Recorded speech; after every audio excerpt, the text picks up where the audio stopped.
오늘 성경 말씀은 창세기 18장 1절로 8절 말씀입니다. 여호와께서 마물에 상수리 나무들이 있는 곳에서 아브라함에게 나타나시니라. 날이 뜨거울 때 그가 장막문에 앉아 있다가 눈을 들어본즉 사람 셋이 맞은편에 서 있는지라. 그가 그들을 보자 곧 장막문에서 달려나가 영접하며 몸을 땅에 굽혀 이르되, 내 주여, 내가 주께 은혜를 입었사오면 원하건대 종을 떠나 지나가지 마시옵고 물을 조금 가져오게 하사 당신들의 발을 씻으시고 나무 아래에서 쉬소서. 내가 떡을 조금 가져오리니 당신들의 마음을 상쾌하게 하신 후에 지나가소서. 당신들이 종에게 오셨음이니이다. 그들이 이르되 내 말대로 그리하라.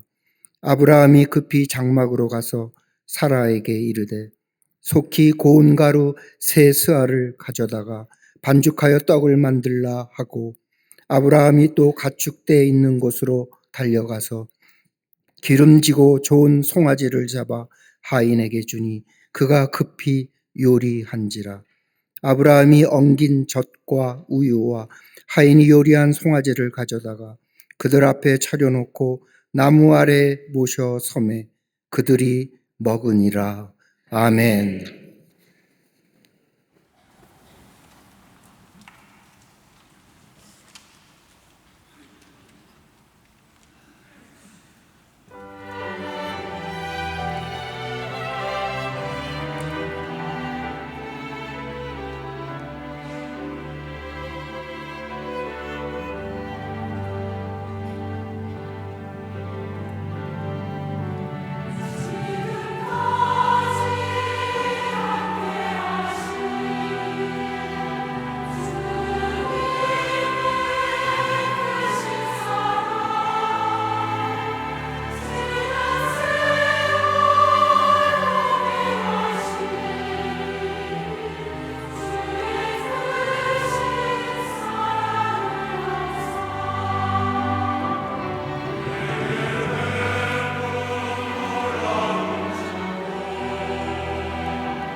우리 성가대와 오케스트라의 귀한 찬양에 감사합니다. 고맙습니다.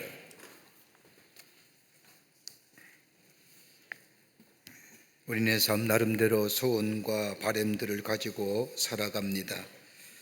그 많은 바램과 소원 가운데 가장 많이 대답하는 것이 있다고 한다면 우리의 가정이 행복했으면 좋겠는데 라고 하는 대답일 것입니다.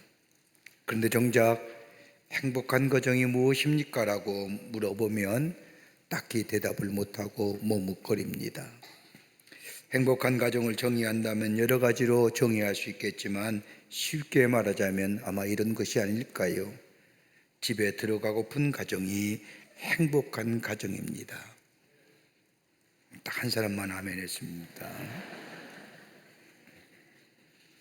집에 들어가고 싶지 않은 가정을 집구석이라고 합니다. 집에 들어가고 싶은 가정, 행복한 가정이라 부릅니다. 또한 집에 머물고 싶은 가정, 행복한 가정일 겁니다. 가능하면 집에 함께 더불어 오래 있는 가정, 반대로 가능하면 집에서 빨리 탈출하고 싶은 마음을 가진 가족들이라고 한다면 아마 바람의 가족이 아닐까 생각이 듭니다. 그러면 행복하기 위하여 어떻게 살아야 합니까? 라고 물어보면 또 딱히 대답을 못합니다. 나름대로 여러 가지 이유를 얘기하지만 아마 이런 것들이 있어야 행복한 가정 아닐까요? 행복을 위해서 필요한 것이 아닐까요? 하나는 평안함이 있어야 합니다. 가정이 평안해야지요. 또한 기쁨이 있어야 합니다. 세 번째는 믿음이 있어야 하고요. 네 번째는 살아가는 삶의 의미가 그 안에서 있어야 합니다. 이럴 때 행복한 가정이 됩니다. 그렇다고 한다면 우리는 믿는 사람입니다. 예수가 우리 가정에 있고 하나님을 믿는 우리의 가정, 그렇다고 한다면 믿음의 가정은 어떤 가정일까요? 이렇게 믿는 사람들에게 질문하면 또 믿는 사람들 딱히 대답을 잘 못합니다. 한마디로 요약해서 믿음의 가정은 이러한 가정이라고 말하기가 쉽지 않을 겁니다. 그런데 오늘 본문의 말씀은 아브라함의 가정을 통하여 믿음의 사람이 만들어 가져오는 일상의 가정생활과 믿음으로 걸어가는 삶의 모습은 어떠한 것인가를 오늘 본문의 말씀은 우리에게 명확하고도 분명하게 말씀하고 계십니다. 오늘 아침 시간에 어버이 주일인데 함께 말씀을 나누며 은혜 받기를 원합니다. 첫째는 다름이 아니라 영적인 부요함을 가진 가정, 영적인 부요함을 추구하는 삶, 행복한 사람이요, 복된 사람이요, 믿음으로 아름다운 삶을 걸어가는 사람이라 할 것입니다. 믿음의 사람은 영적인 환경을 중요시 여기는 사람입니다. 오늘 창세기 18장 1절의 말씀을 보면 여호와께서 마물에 상수리 나무들이 있는 곳에서 아브라함에게 나타나시니라. 날이 뜨거울 때에 그가 장막문에 앉아 있더가 라고 하는 말씀으로 18장 말씀이 시작됩니다. 아브라함이 살던 곳은 헤브론의 마물에 상수리 나무들이 있는 곳이라고 오늘 성경은 말합니다. 저 조카 롯이 선택한 소돔과 고모라 땅과는 다르게 양떼를 먹이기에도 좋은 장소도 아니고 살기 그렇게 편한 장소도 아닌 저 헤브론 마물이 상수리 나무에 살고 있다고 얘기합니다.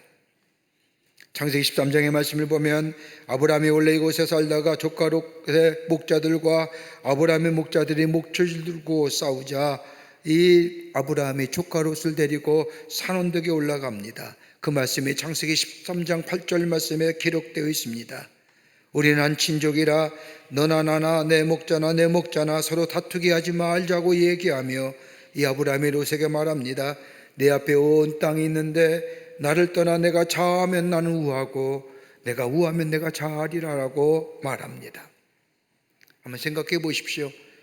일반적으로 삼촌인 아브라함이 이렇게 말하면 조카인 롯이 체면상이라도 삼촌이 먼저 택하십시오. 그러면 제가 나중에 택하겠습니다라고 이야기하는 것이 보통인데 오늘 본문의 말씀을 보면 롯은 아무런 생각도 하지 아니하고 눈에 보이는 소돔과 고모라 땅을 선택합니다. 롯의 눈에는 소돔과 고모라 땅이 에덴 동산과 같고 자기가 살았던 옛 고향 땅인 하란과 비슷한 애굽의 문화와 문명이 발달한 곳이라고 생각하며 소돔과 고모라를 택하여 떠나갑니다. 조카 롯이 떠나간 후에 허전하고 공허한 마음을 가지고 있을 때에 하나님께서 아브라함에게 나타나시어 말씀하십니다. 그 말씀이 창세기 13장 14절에 기록되어 있습니다. 여호와께서 아브라함에게 이르시되 너는 눈을 들어 너 있는 곳에서 북쪽과 남쪽 그리고 동쪽과 서쪽을 바라보아라. 보이는 땅을 내가 너와 내 자손에게 주리니 영원히 이르리라 라고 말씀하십니다. 그 말씀 따라 아브라함이 가나안 땅에 옵니다. 근데 가나안 땅에 왔지만 그 땅에 기근이 들어 살 수가 없자 이 아브라함은 하나님께 물어보지도 아니하고 애굽으로 내려갑니다. 애굽에 내려가면 기근의 문제가 해결될 뿐만 아니라 평안하게 살 수 있을 것 같았습니다. 그런데 애굽에 내려간 아브라함 뜻밖의 사건으로 인하여 자신의 아내인 사라를 애굽 바로 왕의 우처로 빼앗기게 될 지경에 이르게 됩니다. 살아보려고 애굽으로 내려갔는데 다 잃어버릴 지경이 되어버린 그때에 하나님께서는 애굽의 왕의 마음을 바꿔놓으시고 자신의 아내인 사라를 다시 만날 수 있었고 게다가 많은 재물을 얻고 애굽에서 쫓겨납니다.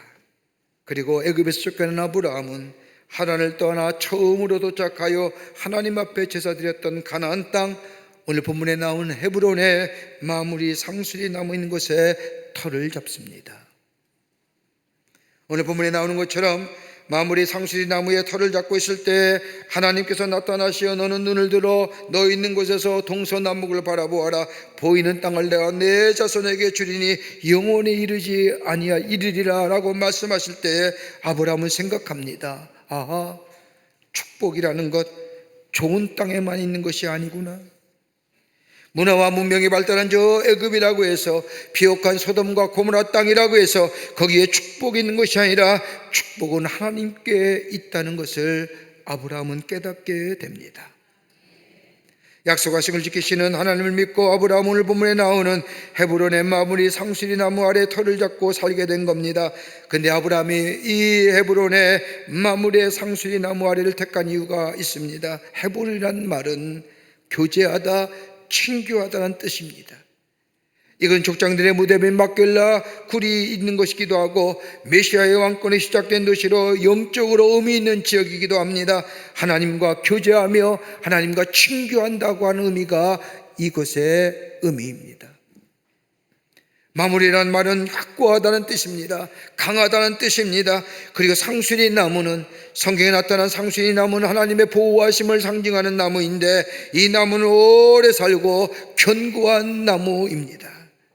그러니까 아브라함이 저 헤브론의 마무리 상수리 나무 아래 택한 것은 다름이 아니라 내가 이제는 하나님과의 깊은 영적인 교제를 하며 그 자리에 견고하게 서는 일에 내가 해야겠다는 신앙적 결단과 더불어 내가 어디로 가든지 무엇을 하든지 내 삶의 축복은 하나님께로부터 온다는 사실을 알고 하나님과 교제하며 하나님을 믿으며 하나님을 의지하며 하나님과 동행하는 그 삶에 내 삶의 자리를 선택하겠다고 하는 의미로 저 헤브론의 마무리 상수리 나무 아래 터를 잡은 겁니다. 여러분, 믿음으로 아름다운 삶을 살아가는 삶은 주변의 환경이나 여건을 보는 것이 아닙니다. 영적인 환경과 분위기, 영적인 것을 중요시 여깁니다. 여러분, 어떤 사람이 믿음이 좋은 사람이냐라고 물을 때에 교회 생활만 하는 것이 아니라 하나님을 알고 하나님의 교제함을 기쁨으로 여기며 살아가는 삶의 특징을 가졌을 뿐만 아니라 이러한 믿음의 삶을 살아가는 삶은 자기뿐만 아니라 가족에게도 동일하게 적용하는 것을 봅니다. 내 아내와 내 남편과 내 자녀들이 하나님의 말씀대로 살아갈 수 있도록 환경과 여건을 만들어 하나님의 뜻 안에서 살아갈 수 있도록 만드는 사람, 이런 사람이 믿음이 좋은 사람입니다. 영적인 가치를 귀히 여기는 사람. 여러분, 자녀들에게도 마찬가지입니다. 우리 아들을 교육시킬 때도 믿음이 좋은 사람은 학군을 좋은 것, 집값이 오르는 것을 택하지 않습니다. 할 수만 있다면 하나님과 더 가까이 할 수 있는 것, 하나님의 말씀을 더 들으며 하나님의 교제할 수 있는 것을 선택합니다. 오늘 본문의 말씀을 보십시오. 투장사가 나오지 않습니까? 하나는 저 롯이 택한 소돔과 고모라 땅. 여러분, 소돔과 고모라는 우리가 이 땅에서 살기에 모든 것을 갖추은 땅이라고 할 수 있을 겁니다. 여호와의 동산 에덴 동산과 같고 당시 가장 문화와 문명이 발달했던 애굽과 같았던 소돔과 고모라, 모든 것을 다 가진 땅입니다.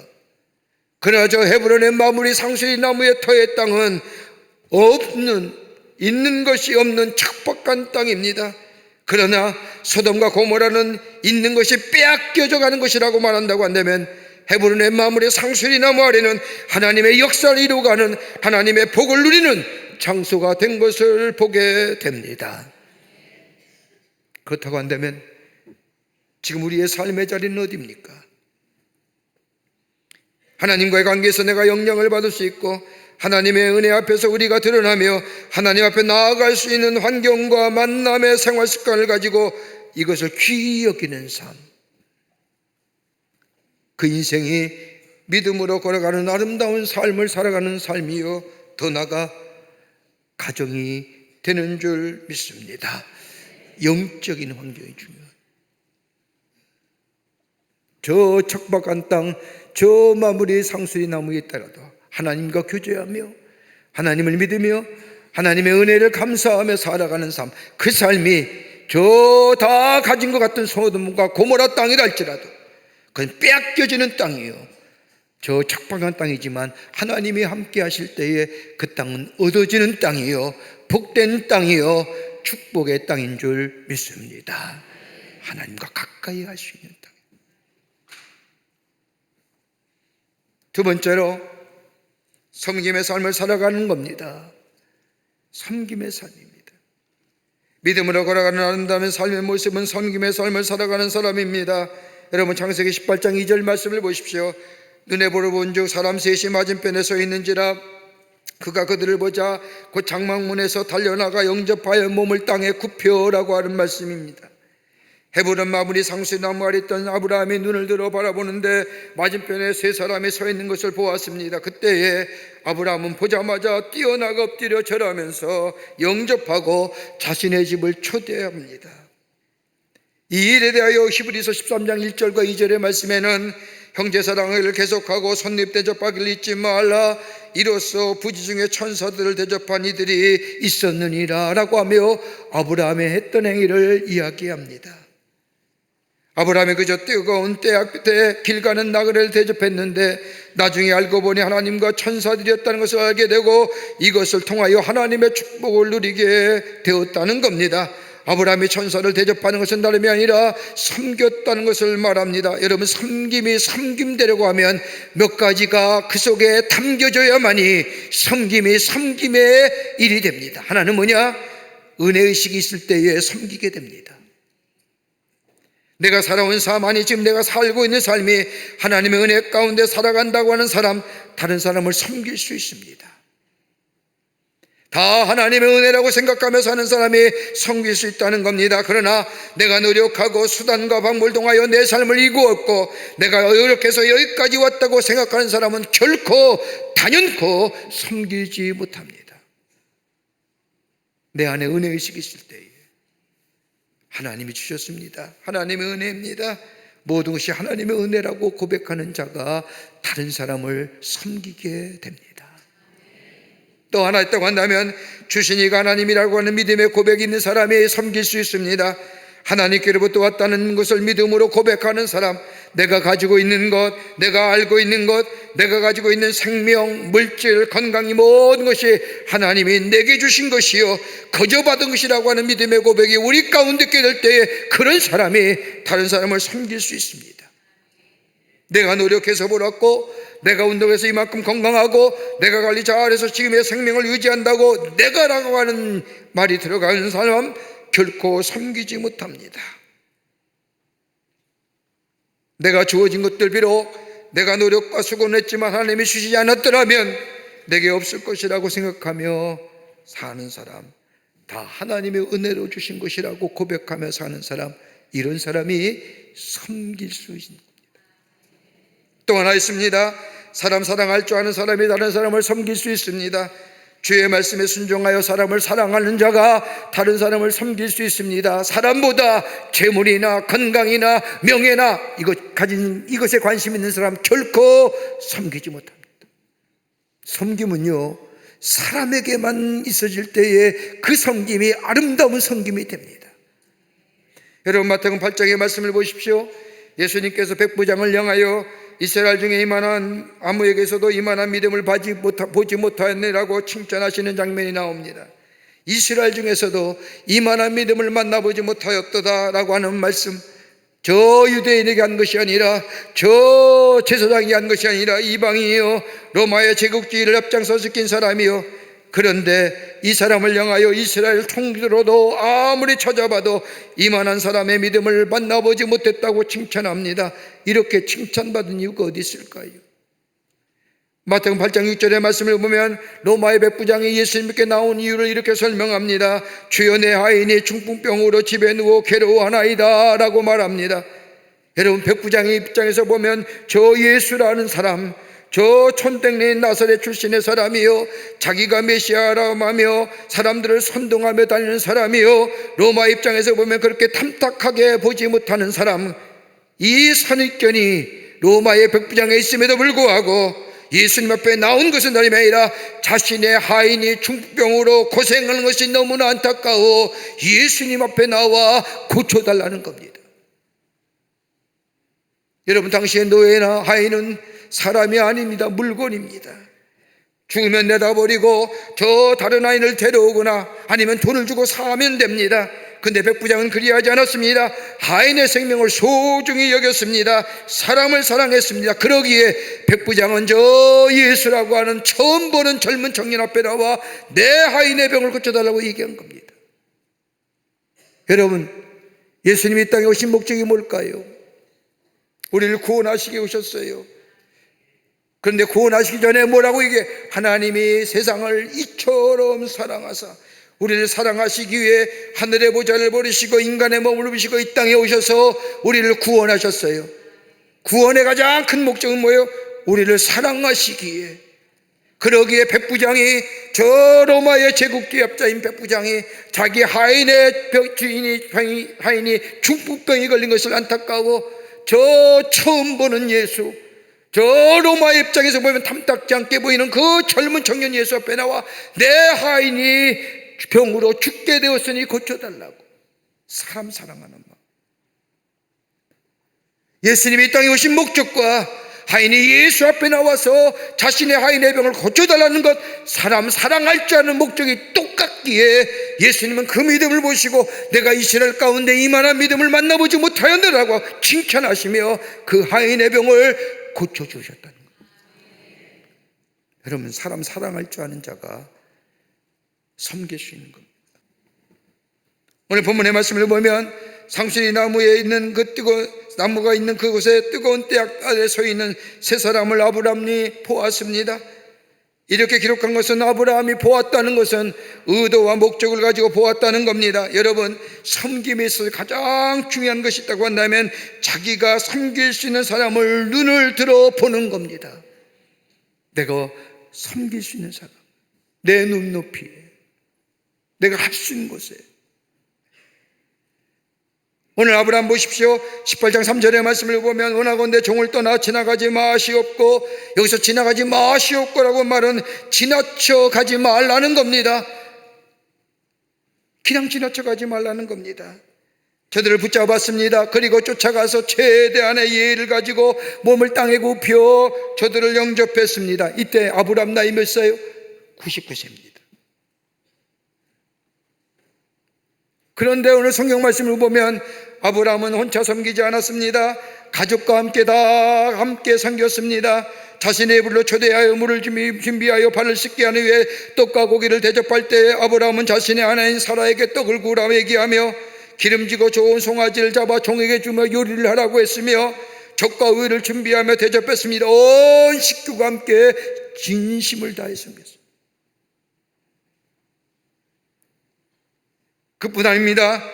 육체적인 필요만 채워준 것이 아니라 마음도 편하게 했습니다. 15장 88장 5절의 말씀을 보면 당신들의 마음을 상쾌하게 하신 후에 마음을 편케 하며 안정감과 편안을 주는 분위기와 환경을 조성해 주었다는 겁니다. 여러분, 섬김이 이래야 되는 겁니다. 여러분, 섬김에 거짓이 있으면요, 받는 사람이 부담스러워요.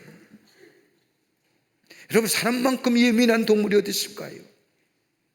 사람만큼 예민한 분들이 어디 있을까요? 대분해합니다. 근데 오늘 아브라함은 뭐예요? 정성을 다하여 저들의 마음을 편케 하며 안정감과 편안함을 주는 분위기를 만들었습니다. 그뿐 아니라 자신의 태도를 겸손하게 했다는 겁니다. 아브라함은 많은 가족의 족장입니다. 나이도 99살입니다. 적지 않은 나이임에도 불구하고 엎드려서 초청에 응할 수 있도록 자신의 태도를 겸손하게 했다는 겁니다. 천사의 일행인 줄 알고 한 것이 아닙니다. 정성을 다하여 겸손하게 저들의 마음을 편하게 할 때, 섬김의 모습으로 저들을 섬기게 될 때 하나님이 저들에게, 아브라함에게 하늘의 복을 넘치도록 약속하신 것이 그 다음의 일입니다. 여러분, 마태복음 25장의 말씀을 보면 마지막 날에 심판대에 양과 염소를 나눌 때 오른편에 있는 양에게 주님이 말씀합니다. 너희들은 내가 줄일 때 먹을 걸 주었고, 내가 엄버릴 때 입을 것을 주었고, 병들었을 때 돌아보았고, 옥에 갇혔을 때 와서 보았다라고 말씀하는데, 양들의 편 사람들이 얘기합니다. 주님, 저희가 언제 그랬습니까? 저희가 주님한테 그렇게 한 적이 없습니다 라고 이야기하자, 마태복음 25장 40절의 말씀을 보면 임금이 대답하여 이르시되 내가 진실로 너희에게 이르노니 너희가 여기 내 형제들에게 지극히 작은 자에 대해서 작은 자 하나에게 한 것이 곧 내게 한 것이니라. 작은 자, 나의 도움이 필요한 자, 작은 자에게 한 거예요. 여러분, 믿음의 사람은 자신이 섬겨야 할 사람이 누구인지를 관심을 가지고 찾는 사람입니다. 하나님께서는 이런 사람에게 한 것이고 나에게 한 것이라고 말씀하며 축복해 주십니다. 아브라함은 나그네를 정성껏 대접했습니다. 결국은 하나님을 대접하게 된 겁니다. 여러분, 교회의 본질은 구제에 있지 않습니다. 교회의 본질은 복음에 있습니다. 우리가 섬기는 것은 복음을 담는 겁니다. 이것은 통하여 우리 주님이 복음을 전하는 방법을 가르쳐 주신 겁니다. 섬김을 통하여 복음의 삶에 순종하고 실천하는 삶이기 때문입니다. 오늘 아브라함 보십시오. 그 뜨거운 태양빛에 저 서 있는 세 사람 쫓아가서 엎드려 겸손하게 자신의 집으로 모여 마음을 편하게 하고 정성껏 대접하고, 그가 하나님의 천사고 하나님인 줄 몰랐습니다. 그러나 저 띠약볕에서 자기의 눈높이로 볼 때 얼마나 뜨거울까? 남들은 다 자는데, 남들은 다 쉼을 갖는데, 이 아브라함은 그의 가족과 함께 더불어 정성껏 섬기며 저들의 마음을 편케 하게 될 때에 아브라함은 뭐예요? 하나님의 축복을 누리는, 하나님의 놀라운 은혜를 경험하는 복된 인생, 이런 삶이 믿음으로 걸어가는 아름다운 삶의 모습, 삶의 가정인 줄 믿습니다. 끝으로 하나님 말씀을 듣기를 사모하는 겁니다. 하나님 말씀 듣기를 사모하는 겁니다. 믿음으로 아름다운 삶을 살아가는 사람은 하나님의 말씀을 듣기를 사모하는 삶입니다. 오늘 본문의 말씀을 보십시오. 아브라함과 온 가족이 나그네를 정성껏 대접하자 하나님께서 아브라함에게 다시 한번 축복의 말씀을 하십니다. 오늘 그 18장 10절 말씀입니다. 읽지 않았지만 그가 이르시되 내는 이맘때 내가 다시 반드시 내게 돌아오리니 내 아내 사라에게 아들이 있으리라. 하나님께서 아브라함에게 재차 축복하시는 겁니다. 내가 내년에 이맘쯤 여기 다시 올 때에 내 아내 사라에게 아들이 있으리라. 이 이야기를 이 장막 뒤에서 사라가 들었습니다. 성경 말씀의 뒤에 보면 뭐라고 얘기해요? 이 말씀을 듣고 사라가 뭐예요? 웃었습니다.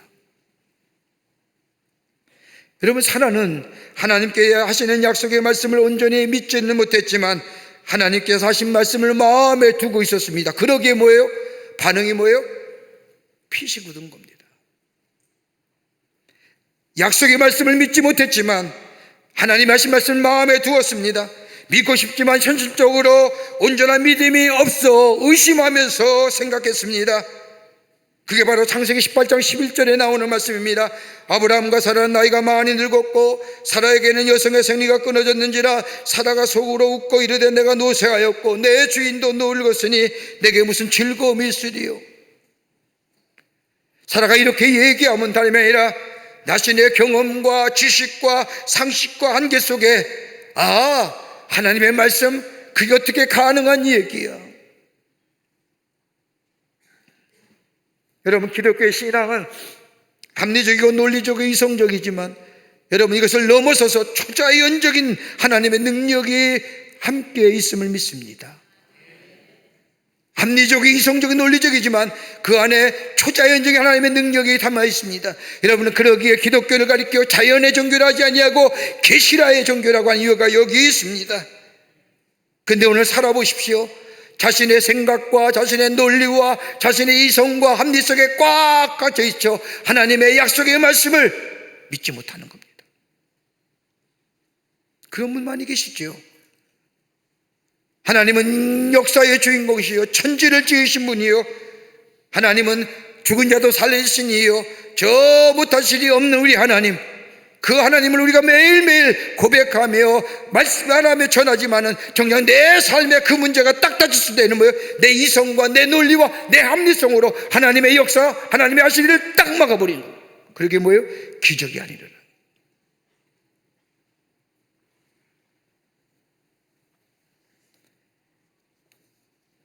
사라가 들은 이야기는 내년 이맘때, 여러분 내년 이맘때가 어느 때예요?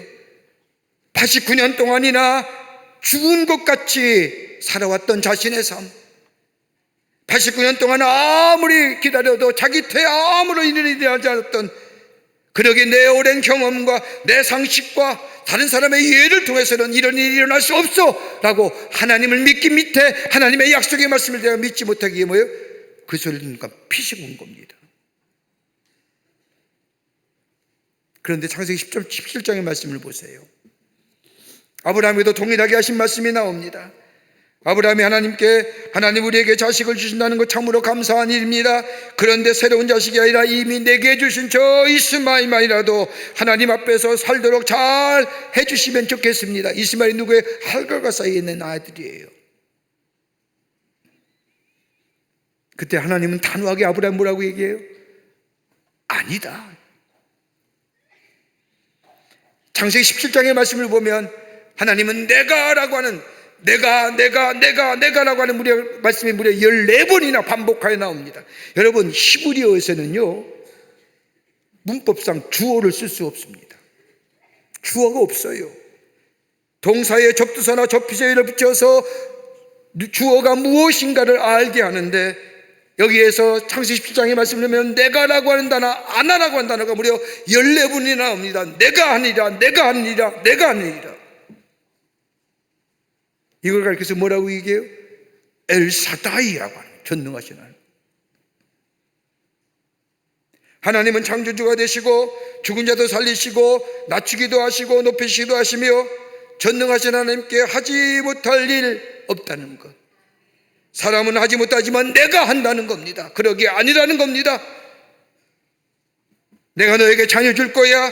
그 자녀가 약속의 자녀이며 그 자녀에게 영원한 약속을 할 거라고 하는 이 하나님의 말씀. 사라는 뭐요? 못 믿은 겁니다. 자신의 합리와 자신의 이성과 자신의 경험과 다른 사람의 예를 통해서 보더라도. 그러니까 뭐예요? 기적의 역사가 아니라는 거예요. 여러분 기억하세요. 우리 하나님은 하지 않으실 분이지 못하실 일이 없습니다.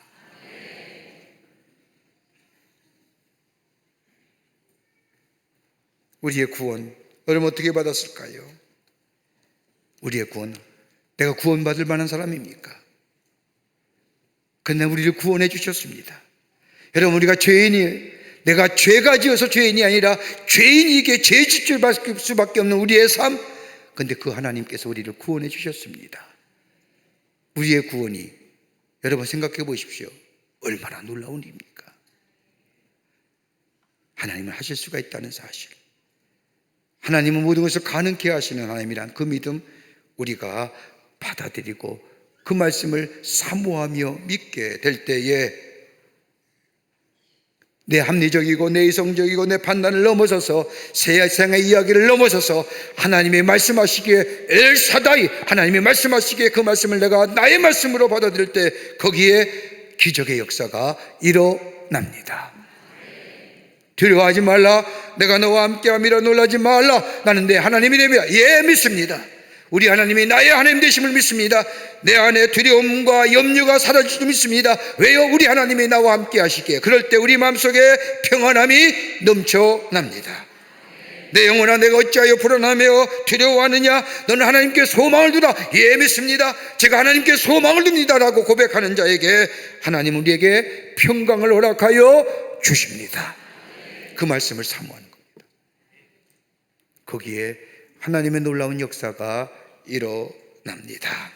그러기에 로마서 10장 11절의 말씀을 보면 믿음은 들음에서 나며 들음은 그리스도의 말씀으로 말미암니라고 말씀처럼 그리스도의 말씀, 하나님의 말씀을 듣기를 사모하는 자, 그리고 그 말씀대로 걸어가는 자, 저 척박한 저 헤브론의 상수리 나무 밑이라 할지라도 그 땅이 하나님이 나와 함께 하시면 그 척박한 땅이 피옥한 땅이요 복된 땅이 될 줄 믿고 그 말씀 따라 걸어가는 삶이 될 때에 믿음으로 걸어가는 아름다운 삶의 복된 인생이 되는 줄 믿습니다.